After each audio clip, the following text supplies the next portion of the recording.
বগুড়া সিরাজগঞ্জ থেকে Bogura rail line, এইটি বগুড়ার মানুষের একটি অন্যতম প্রধান দাবি। ইনশাআল্লাহ শীঘ্র এই কাজ আমরা শুরু করব।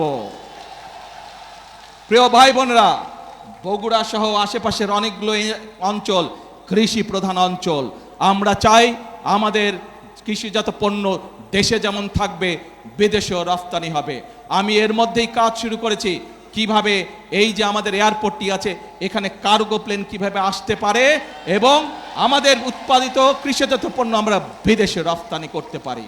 শুধু তাই নয় প্রিয় ভাই বোনেরা, ইনশাআল্লাহ শীঘ্র আমি কাজ শুরু করব কিভাবে যে বগুড়া বিশ্ববিদ্যালয়, সেখানে কৃষি প্রকৌশলী সহ চিকিৎসা, এই বিষয়গুলোকে কিভাবে আমরা এখানে ইনক্লুড করে বিশ্ববিদ্যালয়ের কাজ শুরু করতে পারি, শীঘ্র ইনশাআল্লাহ সেই কাজ শুরু করব। প্রিয় ভাই বোনেরা, এই সকল কাজ আমি তখনই করতে পারবো যখন আপনারা আমার হাতকে শক্তিশালী করবেন।